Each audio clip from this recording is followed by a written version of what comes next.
Hi, this is Chaim. We're continuing on and learning of Daf Yomi. We are in Eruvin Daf Nun Hey Amal.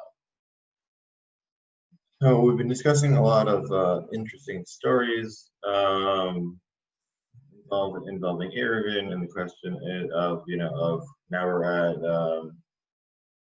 different points of mnemonics and how they're helpful. So we're doing on Daf Hainadamar Abdimi Rachama Bardos Ba'Refti Bloba Shemayim Bloba Berlayam. So what do you mean by the verse that says it's not in heaven and it's on the other side of the sea? So Torah is not on heaven, but if it had been, you should have gone after to chase it. If Torah was on the other side of the ocean, you should cross it to fire it. You just bear no effort in learning Torah. דעתו עליה כשמיים, לא תמצא במי שמרחיב דעתו על הקיים. What social binding is you never find someone who thinks he's above the Torah and has little from it. But I find somebody who expands his mind over it, thinks he knows everything there is to know about the topic he has learned. לא בשמיים היא, לא תמצא בגסי רוח, לא מעבר לים, היא לא תמצא בסקרנים ולא בתגרים. Lo Shemaimi means that you will never find Torah in the haughty, and Lo Berlayami means that you will not be found among merchant traders who are constantly traveling and don't have time to actually study properly. Now we're back to our story about Eruvin. So Ketzad Abrid et Hayir. How do you measure the scope of the city? So Aruka Kamochi. If it's a long city, like a long rectangle, then you're good. You measure based off the rectangle, easy peasy. But if it's a circle, then you square it off before you can measure the corner. It's already square, then you don't make corners.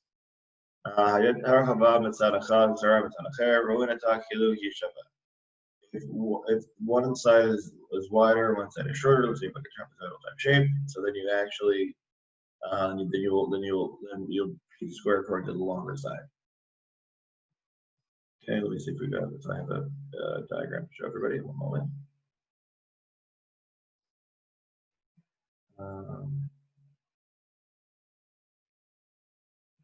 There we go.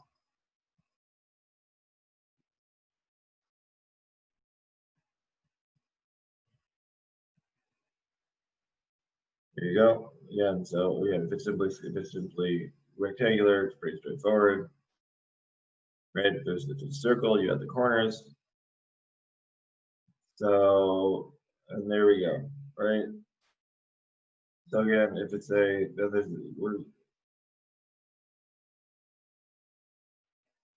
a couple of pictures about how you square it off. Again, especially if it's how do you square it off to go according to the there's no chalka whether or not you do it according to the direction of the world or not. If it's already a square, again, we'll get to that a little bit. The question here we just mentioned was if it's wider on one side on the other side. Okay, and generally, even if it's already a perfect square, we won't square it out according to the directions of the Earth. But if it's not square, then we will. For more on that, again, we'll get to that shortly. Okay, so now back to the Gemara. Again, we'll leave this up because this chart was very helpful for understanding the Gemara for the things that it mentions. Okay. So continuing on. So right, so that was if it's short and wide, so you do according to the longer side or the shorter side. Trapezoidal shape.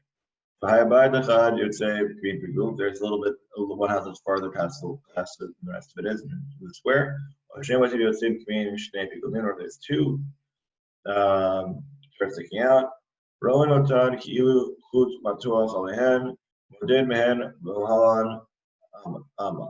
So what you do is actually you stretch a tight rope between the two of them, and you'd actually get the whole area out from it. So it can be kesha, it can be gam. So if it was shaped like a bow or like the letter gamma. 1 second, let's get to so here we go. So bow or letter gamma. Okay, so that's letter gamma. So again, so bow. Hopefully we'll know what a bow looks like. Again, so it's basically like a U. Right, it's built across the top, and then there's then for a gamma basically, which is it's basically like an backwards L, right? So that's the Greek gamma. Okay. So for all those, really, for both the case of the bow as well as the other case, what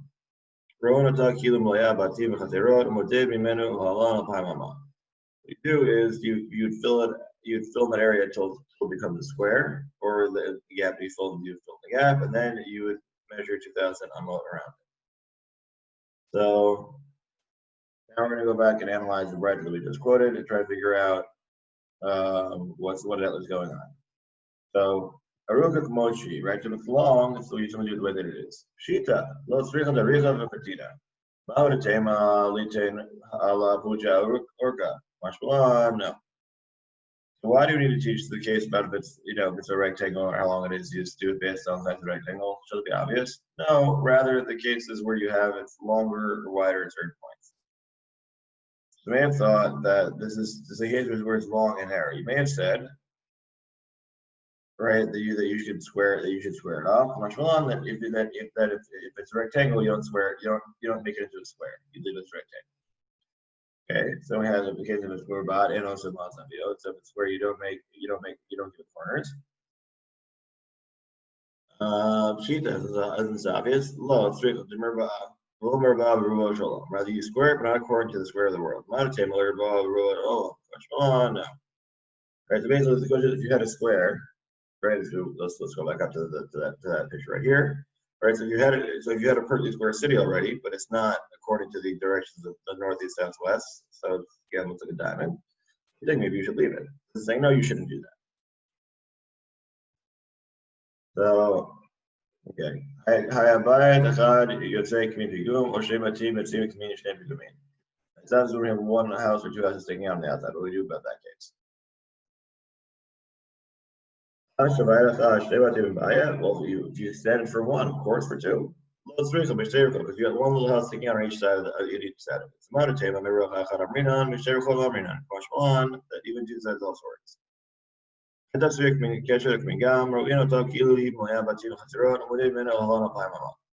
Mentioned in that Branta that if it's the shape of bow or the shape of letter gamma, that you will end up measuring it out, filling it in, and then measuring it out based on the sold out square.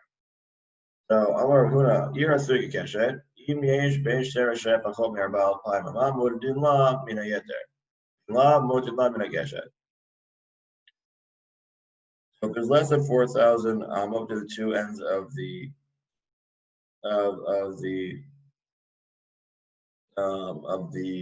bow. Let me see. That means you can get the whole area. But if it doesn't, then you can't. Then you will not be able to square it off. We measure 2,000 amot around from the sides of it. Okay. Right. So again, this is might be a little bit confusing. Please bear with me. But yeah. So okay. So again, so there's all these different dimensions and angles to go at. But again, the main operating point is that we are squaring it off according to the city and then measuring. So mi Amar Huna Hasi. So who's the who says that Amar Huna Choma to Ir Shivratza B'Mea Parvim Achad Ushlish. So whatever we're trying to say is that how could it possibly be that you have almost a 4,000 gap between two parts of the city? You're going to say elsewhere that your maximum is 141 and a third. As we learned out from we're trying to figure out at what point is there too much of a gap between houses for no longer to be part of the city. There he lists 141 and a third. So now there's a difference between whether or not there's a right. So then how many sides is there this gap? So the question is, if it's, let's say you're going somewhere and then it's the last house in town, so that's when you say there's open on both sides. That's when we'd say that's a problem. But we're talking about the case of the bow where it isn't open on both sides. That would be a different story. Right, so you see the diagram here. So there's two when split straight down the middle of the whole city, then that's 141. But if you're trying to debate, should I connect two sides of the bow, that's a different story because it's not fully open and separated. Okay.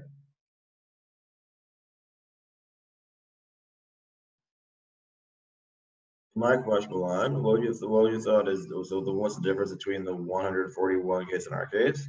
Putting carpet lazu, the carpet lazu is that you get 70 and 2/3 for each. Already mentioned this especially is don't even carpet la ear. Very mayor. Mayor says you always measure 70 and 1/3 before you start measuring out the 12. As said no, you only are measuring that to see if you're going to combine two cities into one or not. It's not a question for generally common. The question is like, are these two cities connected or are they two separate cities? So we mentioned earlier that Eruvin had said that you add 7 and 2/3 to each. No, you can only be 70 2/3 together, not 70 141 and 1/3, but only 70 2/3. So why do we do both these three? Make sure to have a lay inside Heter Mekara. Pretty much says here because at one point these cities may be one city. Well, and we may say it would have been the case for the case of the bow. So if you're talking about the case of the carpet, you may have said this only because it's if you're too close, it's difficult to use. But in our case, we say it's not a problem because there's one city, now they're going to two cities, you might say it works. So therefore, it's really you have both cases that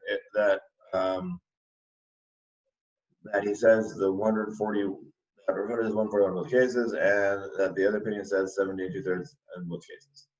So what's the maximum distance we have in our bow? Right? So it's a bow right down here. It's the maximum distance we have here. So how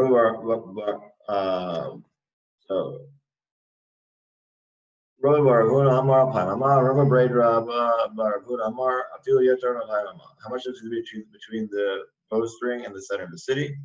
Right, so that's the vertical. What we're doing with between the legs, or between the bow, which is the yeter, and the again, between the string and then the farthest point where it's bound. Right, so here we say corner of Rav Bar Huna, you have 2,000 is your limit. According to Rav Bar Huna, there is no limit on if you even more 2,000. Amar Bayek, Vated Rav Braid Rav Huna Bar Huna Mistabra, Shibai Hadar Atider Patim.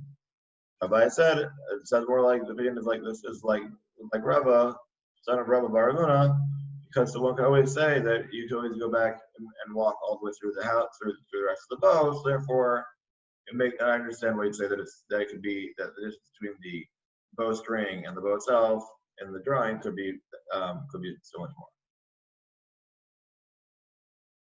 Okay, now we're going to the case, which is this is when there is when we have the little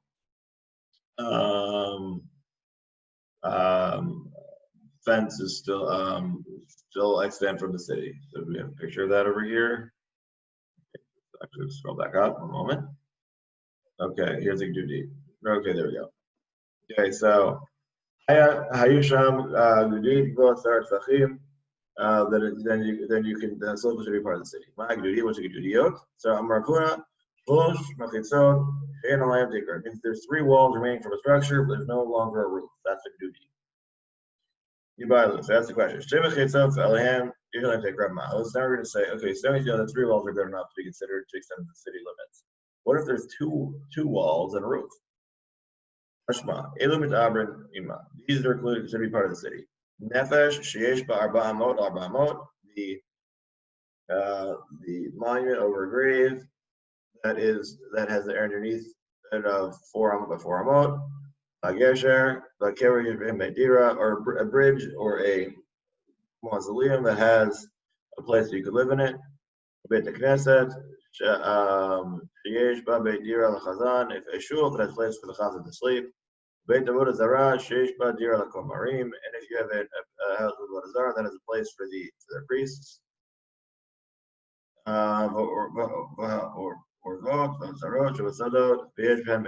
Similarly, if there are horse stables, other storages in the field that have a place for people to sleep.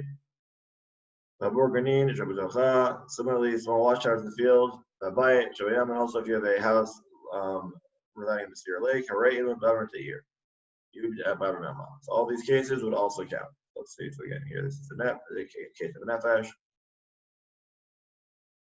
What's the other pictures we have of the other ones? One moment, let's go back down. Here we go. Again, so this is if you have a bridge, so there's some sort of house attached to it that the gate water that somebody can live in.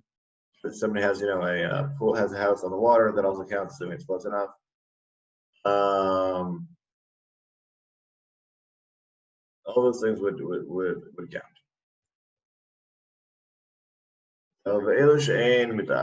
These that don't.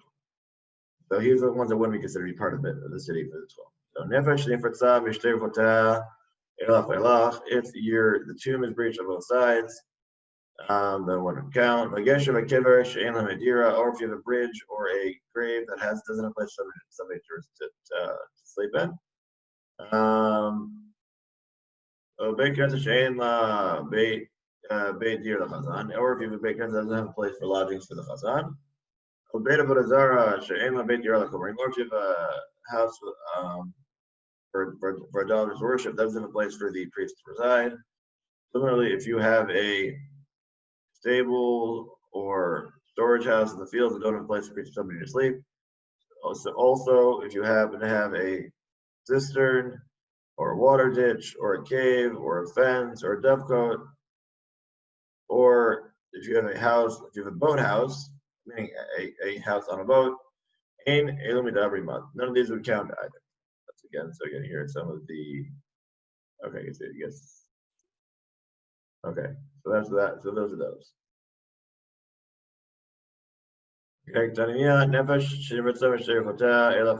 mentioned in the BAYT that there's this breach if a tomb is breached through on both sides. What do you mean? That means that we see that if there's two walls and a roof, that it's no good. No, like a tinker. No, there isn't a proper roof either. Preserve of the two. Okay, so the BAYT should be so what do you mean by having a house in the sea? What's the use for? This is a house that's meant to use for storage for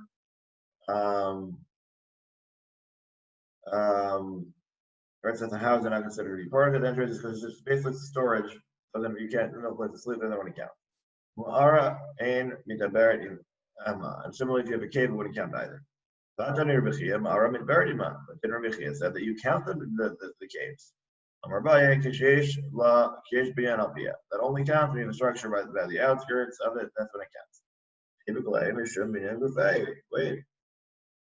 So then who cares about the cave? It's the structure that matters. So no, rather because the outside isn't a full structure. It only makes a full structure once you line the outer part with the cave inside.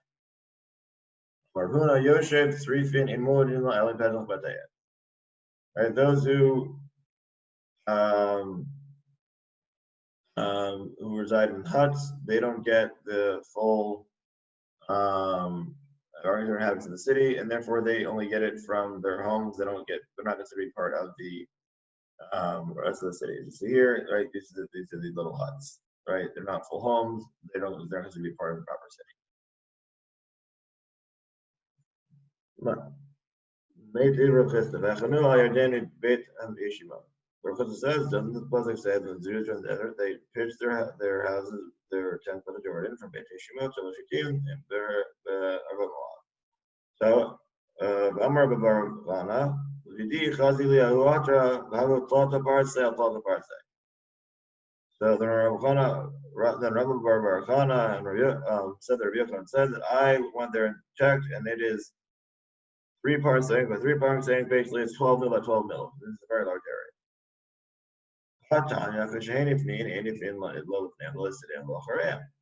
Right, but the question is, what do you mean? Didn't they say that when the Jews were in the desert, they wouldn't relieve themselves in front of the camp, to the sides, rather they do so behind the camp. So how